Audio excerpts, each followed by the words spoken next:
Initially, a beaker has 100 gram of water, 100 gram. So let us convert it into kilograms. So this will be equal to 100 into 10 raised to minus 3 kilogram, which is equal to 10 raised to minus 1 kg. Similarly, 600 gram will be equal to 600 into 10 raised to minus 3 kilogram, which is equal to 6 into 10 raised to minus 2 kg. Okay, now it is given that T1 is equal to 90 degrees Celsius and T2 is equal to 20 degrees Celsius. So the question basically asks is to find the temperature when both the solutions are added. The one of the water has a degree of 90 degrees Celsius and the other has 20 degrees Celsius. So we need to find the temperature after mixing both. So for this we need to know the formula that m1 into s into T1 is plus m2 into s into T2 is equal to m1 plus m2 into s into T. For here s is equal to 1, so let us cancel everything. Now we need to find T. T will be equal to m1 T1 plus m2 T2 by m1 plus m2. So this is equal to 10 raised to minus 1 into 90 plus 6 into 10 raised to minus 2 into 20 by m1 plus m2, which is 10 inverse plus 6 into 10 so minus 2. So if you are solving this, at last we get the answer to be equal to 30 degrees Celsius. In Young's double slit experiment, if separation between the slits is halved and the distance between the slit and the screen is doubled, the fringe width compared to the original one is. So the fringe width is equal to beta is equal to lambda d by t. Here this capital D is the distance of the screen from the slit, okay, and D is the distance of the slit. Let this be the original equation. Now the given problem says that the separation between the slit is halved, okay, so this will become lambda into d by 2, and the distance between the slits and the screen is doubled, so this will become 2d. So this will be equal to 4 lambda d by t, which is equal to 4 beta. So the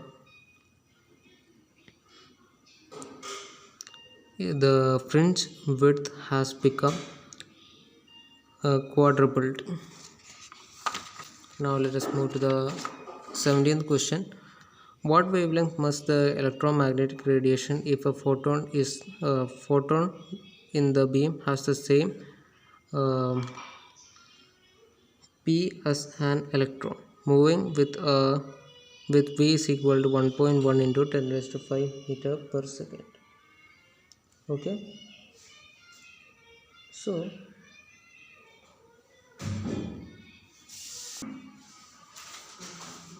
here P means the momentum. So we know that H is lambda is equal to H by P from the de Broglie's law. So this is equal to, from here we get P is equal to H by lambda. Okay, so in this problem it is given that the mass of the electron is equal to 9 into 10 raised to minus 31 kg and V is equal to 1.1 into 10 raised to 5 meter per second. From here we get the value of P to be equal to MeV, which is equal to 9.9 into 10 raised to minus 26 kilogram meter per second. So from here we need to find the value of lambda. Lambda is equal to h by p, which is equal to 6.626 into 10 raised to minus 34 by 9.9 into 10 raised to minus 26. This is equal to 20 by 3 nanometer. Okay. The 18th question is, the electric field portion of an electromagnetic wave is given by 10 raised to minus 4 sine 6 into 10 raised to 5 t minus 0.01 x. The frequency and the speed of the electromagnetic wave is. So this equation is actually in the form of a sine omega t minus kx. So here first we are asked the value of frequency. So frequency 2 pi f is equal to omega. From here we get the value of f to be equal to omega by 2 pi. Here omega is equal to 6 into 10 raised to 5 by 2 pi. This is equal to 3 by pi into 10 raised to 5 is the per second is the frequency. Now the speed is equal to v is equal to omega by k. So here omega is given as 6 into 10 raised to 5 and k is equal to 10 raised to minus 2. From here we get the value of v to be equal to 6 into 10 raised to 7 meter per second. The 19th question, an electric motor has an effective resistance to be equal to 30 ohms. Inductive reactance to be 40 ohms and voltage, maximum voltage to be 420 volts. So we need to find the maximum current. For finding the maximum current we need to find the impedance. Impedance is equal to root of R effective squared plus XL squared. This is equal to root of 30 square plus 40 squared, which is equal to 50 ohms. So we know that V is equal to IR. From here we get I is equal to V by R. So this is equal to 420 by 50.